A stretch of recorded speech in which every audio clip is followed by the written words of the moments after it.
Hi, my name is Rachel Blake, and I'm doing my topic on elderly and disaster. That's me on the left. So basically why I chose this topic, my grandma was very sick during Hurricane Sandy, and she actually passed away during that time. But it made me think a lot about elderly and how they can get help. Maybe if she got more help and there wasn't so much commotion, she could have lived a little longer. We'll never know. And also because I do currently work at AARP for my internship, and it made me think a lot about this topic.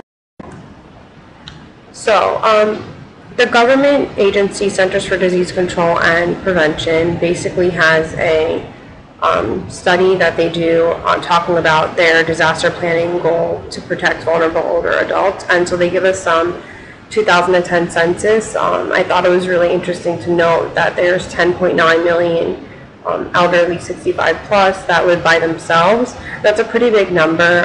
I know right now during my internship at AARP, we work on helping older people live in their houses longer. So that was actually really nice to see the difference between the people living in assisted living facilities versus the people that are actually living by themselves. And also, of course, after Hurricane Katrina, it became a really evident problem that they need a little bit more help. And during that time, 47% of all deaths were 75 plus. So that just shows us that we really do need to work on helping those people. Another interesting point that they made was that model programs for disaster planning and response were for Florida and North Carolina, which means that those are the two top competitive states that actually really help the elderly. There's another research study that I found that compares the morbidity and mortality associated with evacuation versus sheltering in places for nursing home residents. The study was basically done and exposed the Gulf hurricanes, including Katrina, Rita, Gustav, and Ike. And basically among the 36,000 plus nursing home residents exposed to a storm, they evaluated the 30-day and 90-day hospitalization rates, and they compared it to two non-hurricane controls. And basically they found that, of course, during the hurricane there are a lot more people that need help, and the numbers increase from 30 days to 90 days. So it's just a really interesting factor. They wanted to basically emphasize the fact that during hurricanes, elderly people really do need extra help. Here is the Disaster Preparedness Guide for Elders. Like I said before, Florida is one of the most highest competitive state that helps out elderly the most, and this is actually one of the many issues that they give out, so a lot of elderly people can stay in touch and know exactly what they need to do to prepare for disasters. Some of the risk factors, some may be a little more obvious than others, are of course physical vulnerabilities, which include frail statures, cognitive impairment, visual or hearing impairment, dependency on medication. Another one is external factors, limited financially, lack of reliable transportation, social isolation, and of course emotional or behavioral responses. Unwilling to evacuate or fear of not knowing. And of course all three of these are really evident with older people because of course you want them to be physically ready to do something. If they're not, of course they're going to need the help. If they don't have the money, they think, oh well, I don't have the money, so I'm just going to stay in my house. And sometimes staying in your house or living there is going to be more dramatic, and you're going to end up getting more hurt than evacuating. So these are some risk factors that they need to think about, and the people that are around them that are helping them need to think about.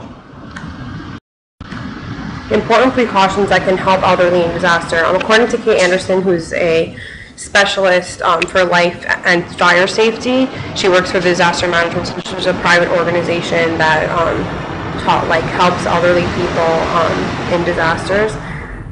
Three things she said was that people need to know their medical information, contacts for providing assistance, and personal disaster plans. So even before a disaster occurs, these are three things that elderly people and the people that are helping them need to know before a disaster actually occurs.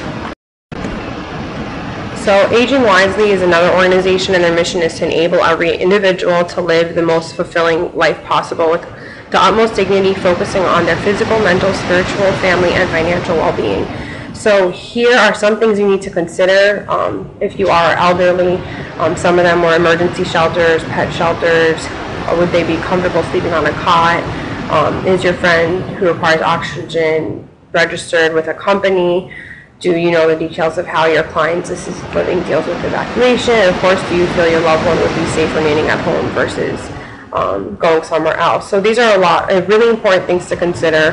I'm sure a lot of people don't think off the top of their head about the pet shelters, but of course, I know my grandparents used to have old dogs that were like 14 years old, and they're going to need help just as much as the people, especially if they can't physically help them themselves. Here was just a little checklist that I thought was really nice. The Disaster Preparedness for Senior Citizens by Aging Wisely provides. It's basically a checklist that they can use before, going out, before a disaster actually occurs. So I thought it was really interesting to provide. And of course, on my works cited, I have the link so you can look more into it. The Department of Elder Affairs has a website, of course, and that's where the Disaster Preparedness for State of Florida is. I believe that every state has a similar website to this, but of course, since we are living in Florida, I thought it'd be nice to provide a little picture of it. Another thing, FEMA, obviously, during really big disasters, they have assistance, and this is something that you can call number directly if you need it. And that's it. So if you have any questions, just let me know.